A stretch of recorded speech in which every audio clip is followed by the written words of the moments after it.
epai ya bango.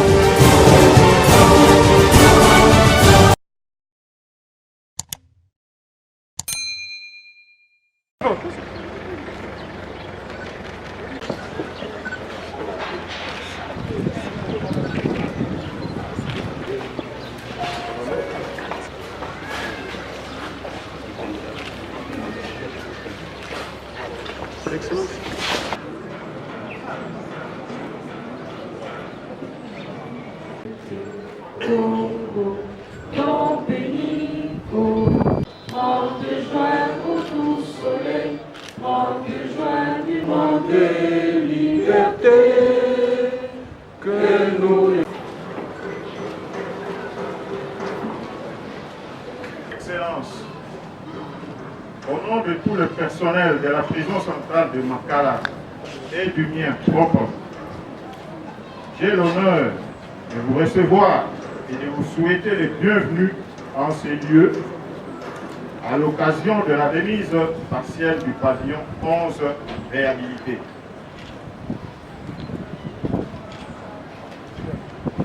C'est une brève présentation de la prison centrale de Makala.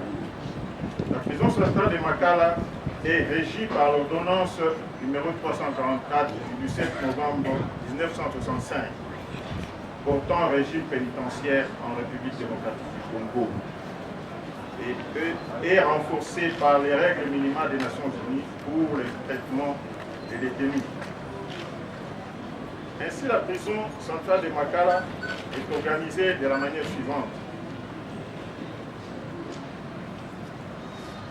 Il y a le service de greffe, le secrétariat, l'intendance, le centre hospitalier, les services généraux et la surveillance générale. La prison centrale de Makala est dirigée par un directeur chef d'établissement assisté de 2 adjoints, dont l'un est chargé de l'administration et production et l'autre a en charge la détention et la sécurité. Dans son sein, la prison centrale de Makala compte 489 personnels répartis de la manière suivante. Premièrement, le personnel affecté par le ministère de la Justice via Direction des services pénitentiaires. Il y a 376 personnels de surveillance et d'administration, 18 médecins et 49 infirmiers. Personnel affecté par le ministère de la Défense nationale via le service pénitentiaire militaire, 65 militaires plus 4 personnels civils. Ensuite, il y a le personnel pour le compte de l'agence des renseignements, l'ANER. Il y a 8. Il y a 18 personnels pour le compte du quartier pour enfants, quartier pour mineurs. 5 personnels de renseignement militaire, la DEMIAP. 51 éléments pour la police nationale congolaise. 5 éléments pour la garde républicaine.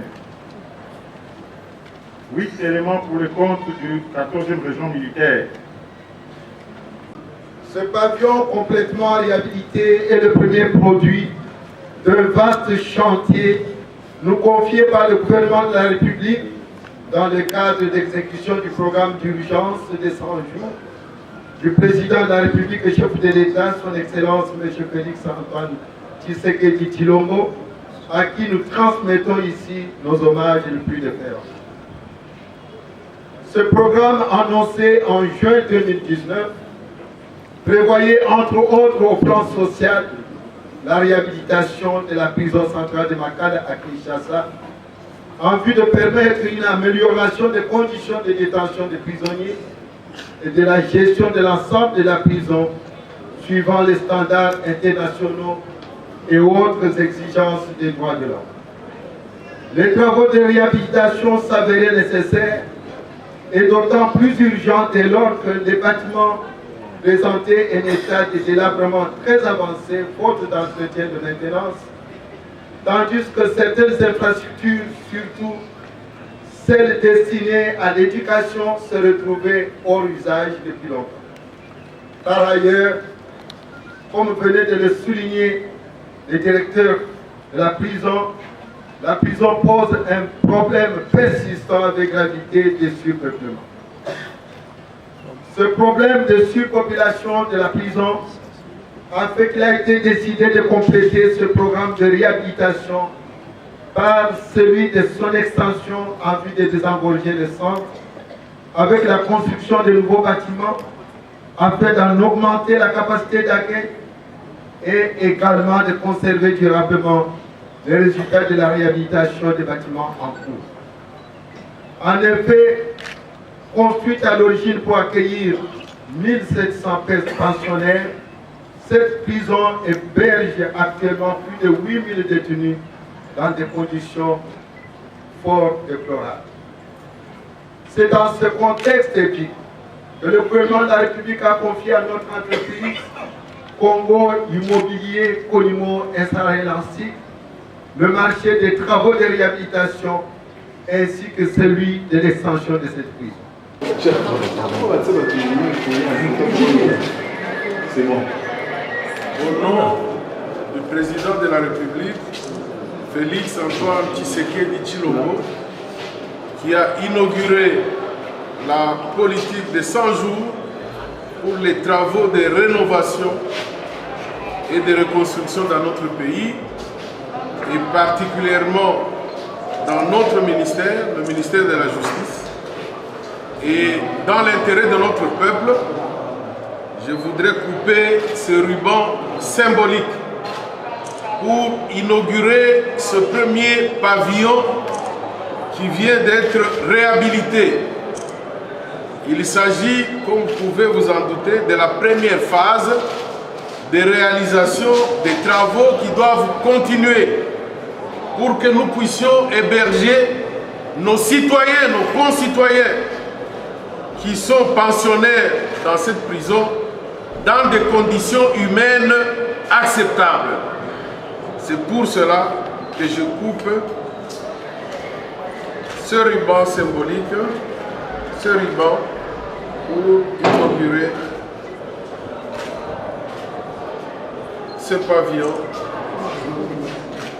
Le directeur, voilà, encore un morceau. Il y a le conseil principal à la présidence, c'est le chef. Voilà les morceaux que vous allez amener à la présidence de la République. C'est de là qu'est partie cette initiative de 100 jours pour la réhabilitation des eaux. Le premier pavillon qui est restauré au niveau de la prison, nous nous baptisons et nous procédons ce jour à votre inauguration. Après vous, il y aura d'autres qui vont suivre pour que tous nos frères et sœurs qui sont dans ces pavillons, tels qu'on a visités, puissent être logés dans des conditions comme celle-ci. Parce qu'ils demeurent des Congolais et des Congolaises. Voilà, je vous baptise. C'est la clé pour ce premier pavillon qui vient d'être réhabilité complètement. Faites-en bon usage pour que déjà une partie des pensionnaires viennent ici et que nous puissions continuer les travaux de réhabilitation. Merci pour le service.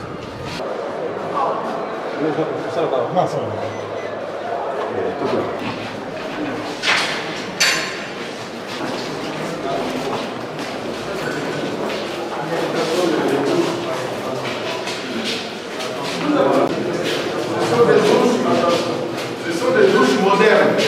Ne sont pas des animaux. Ici c'est la rez-de-chaussée.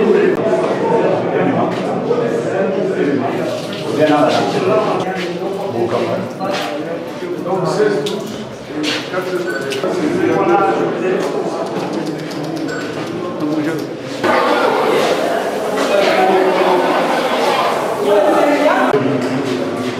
Vous laissez d'abord des autorités dans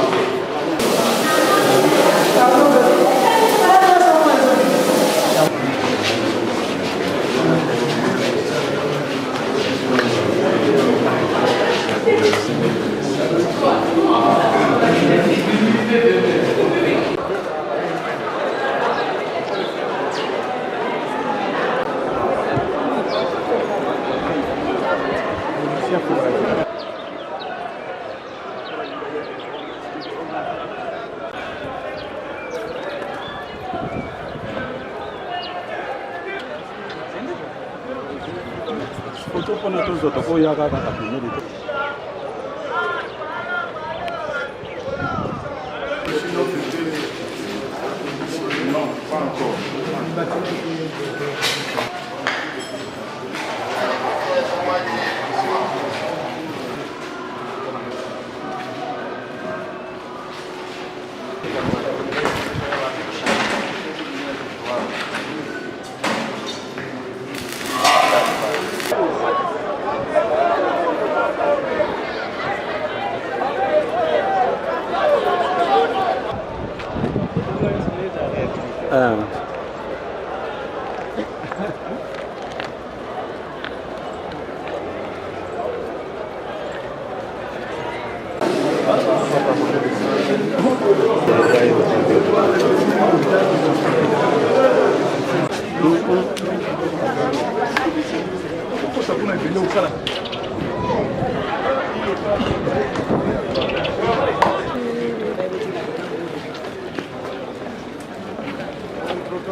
Oui.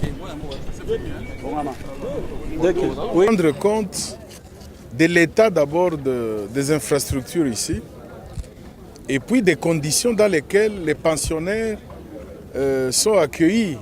Comment est-ce qu'ils sont logés, comment est-ce qu'ils sont nourris. C'était une obligation pour nous. Au-delà de réceptionner ce premier pavillon qui a été réhabilité complètement, nous devions donc faire un état des lieux de ce qui se passe ici. C'est la plus grande prison du pays. Et comme vous le savez, nous sommes en pleine réforme de la justice. Je pense qu'il en est de même dans toutes les autres institutions. Mais en tout cas, en ce qui concerne la justice, les réformes sont en cours et elles doivent être mises en œuvre pour que nous puissions aboutir à une bonne administration de la justice. Et pour aboutir à une bonne administration de la justice, nous devons mettre l'homme dans des conditions idéales, en commençant par ceux qui disent le droit, c'est-à-dire les magistrats, les juges. Ils doivent être réhabilités dans leur noblesse, n'est-ce pas, par rapport aux conditions de vie et aux conditions de leur travail. Et ensuite, les infrastructures du ministère doivent également être restaurées. Il y aura la réhabilitation et les extensions qui doivent être faites. Parce qu'on ne peut pas prétendre administrer la justice sous les manguiers. Tout comme on ne peut pas garder les prisonniers en dessous de l'eau. Ce sont des compatriotes comme nous, ce sont des Congolais, ils doivent vivre dans des conditions décentes. Donc le président de la République, Félix Antoine Tshisekedi Tshilombo, il a lancé les travaux dans plusieurs axes, dans plusieurs domaines. Son programme de 100 jours.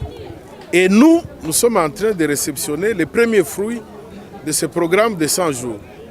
Il ne faut pas oublier que cet engagement de rénovation avait commencé il y a quelques temps dans notre pays. Le président Joseph Kabila avait aussi lancé le programme de la révolution de la modernité. Donc ce n'est pas différent de ce que nous sommes en train d'appliquer aujourd'hui sous la direction et l'autorité du président de la République, Félix Antoine Tshilombo. Nous sommes donc en train d'appliquer ces instructions. Vous avez vu que dès sa prise de pouvoir, il avait commencé par demander la fermeture des cachots. Parce que dans les cachots, les gens étaient incarcérés de manière inhumaine. Et je pense, si ça n'a pas encore été fermé totalement, le vice est là, nous allons faire l'inspection pour que cette instruction soit une réalité. On ne doit plus trouver des petits cachots, des cachots privés, des cachots je ne sais pas de quelle nature. Ça ne doit pas exister. Parce que nous devons respecter nos propres compatriotes. De la même manière, les prisons, vous avez vu le pavillon qui a été réhabilité. C'est un pavillon sur, je ne sais pas combien, sur 11 dans la prison. Le travail est en cours parce que le problème c'est quoi? Makala, il est prévu un accueil, un espace pour 1500 personnes pensionnaires. Mais nous sommes à 8000, presque à 9000. Vous êtes d'accord avec moi que cela n'est pas acceptable? Parce que qu'on les veuille ou pas, ce sont des Congolais, ils ne vont pas mourir en prison. Ils vont sortir pour reprendre leur vie de tous les jours, éduquer leurs enfants, s'occuper de leur famille, et ainsi de suite. Donc on doit s'occuper de là où ils sont pour qu'à la sortie de la prison, ce soit des hommes normaux. Et ici déjà en prison, vous avez vu, on est en train de réhabiliter un grand atelier. On va revenir aux standards internationaux, n'est-ce pas, avec un atelier de menuiserie, un atelier d'ajustage, un atelier de plomberie, maçonnerie, la couture pour les femmes, pour que d'abord ils apprennent intellectuellement, mais aussi pratiquement. Et que la prison peut même commencer à vendre ses services à l'État ou à d'autres entrepreneurs pour gagner de l'argent. Et la surpopulation que vous avez vue ici, là aussi, ça ne va pas. Nous sommes en train de prendre des dispositions pour terminer la réhabilitation totale de Luzumu, pour qu'une partie des pensionnaires qui sont ici aillent à Luzumu, où la prison est pratiquement terminée, mais il reste le problème de toiture qu'on est en train de s'en occuper pour qu'on termine. Mais qu'à cela ne tienne, je vais voir avec ceux qui ont les dossiers judiciaires au niveau des parquets, pour qu'on désengorge. Il y a trop de prévenus ici, des gens qui ne sont pas condamnés. Et des mineurs comme des femmes. Des femmes, le respect que nous devons à la maman. Donc on ne peut pas laisser les mamans qui ne sont pas condamnées, prévenues, parfois pour des infractions simples, continuer à rester ici dans des conditions inacceptables. Donc voilà ce que nous sommes venus faire ici. Nous avons besoin de vous pour nous accompagner, pour que toutes les réalisations qui sont en train d'être réalisées ne restent pas en cachette. Ça doit être connu de notre peuple à travers vous. Je vous remercie beaucoup. Merci. Congo Avenir.